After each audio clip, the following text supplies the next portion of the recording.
amin pong mga dalangin ay magkaroon po ng katutunan. Higit sa lahat mamaya, Panginoon, bago kami matulog, ay dalangin namin kung ano yung napag-aralan ngayon ay may apply namin. Higit sa lahat, Lord, ay magkaroon ng kahimikan, pananaw o ibang aral, ibang mensahe ng Panginoon para na may related din naman sa pagkakas namin at pinagaling parang yung bang at na mabuti. Kinakailangan din naman gawan din naman natin ng ibalik natin pero hindi naman ibig sabihin kung sino lamang yung gumagawa sa atin ng mabuti ay gagawin din natin silang mabuti, no? That is the other ibinabalik ng tao ang mabuti. How much more kung ang Diyos ang gumawa sa atin, di ba? Kailangan ibalik din natin ng kung ano yung ibinigay ng Diyos sa atin.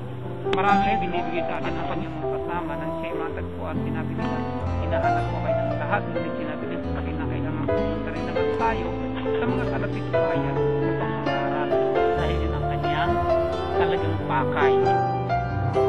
Maaari nga lang magpuntahan niya yung mga tao pero hindi siya tumitigil sa isang lugar lamang doon pamansahin, kundi pinupuntahan lang talaga niya yung mga lugar na dapat puntahan dahil alam niya maraming mga nangangailangan dun sa lugar na yun, magpapagaling ng karamdaman kung may sakit o ano paman para maibsan ang kanilang pangangailangan.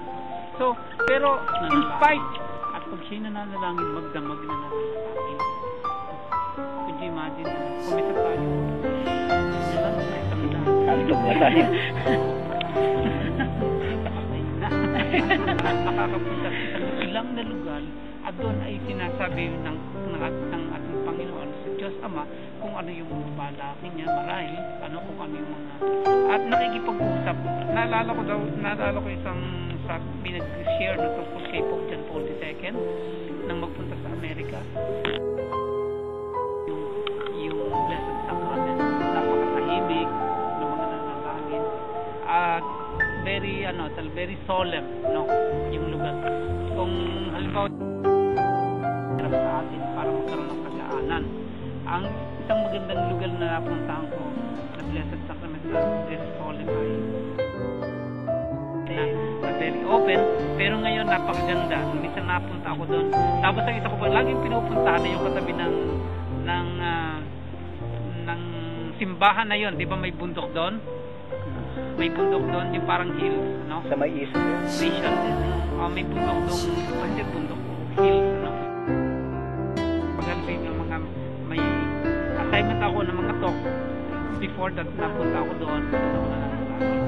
Ang ganda.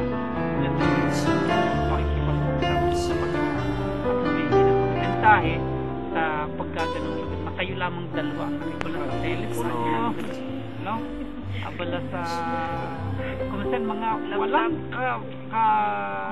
mga bagay na hindi naman nakakatulong pero pinagkakaabalahan ng tao, no?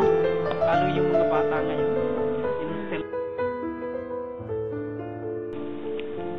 abala kahit tayo gusto natin tayo laging abala dahil pag hindi tayo abala at nakita ng ating amo hindi tayo abala at nakaupo lang pagagalitan pero lagi nakaupo hindi maganda, pero gusto rin makita ng mga amo na abala tayo abala sa mga pagkatapos kahit pagod na pagod kasi ang isang dahilan kung bakit kahit pagod na pagod ang isang tao at nakakaharap dun sa ating so hindi na wala ng panahon sa spiritual life ng isang tao, no? So walang pahinga. Ang hindi nagpapahinga, mahirap ang hindi nagpapahinga. May sakit po pang tuwang nasa kalagayan ng comatose. Yes. Dalangin po namin, Lord, na bigyan po siya, Panginoon, ng panibagong lakas, panibagong sigla, at kung luluobin mo, Panginoon, bigyan siya ng mahabang buhay.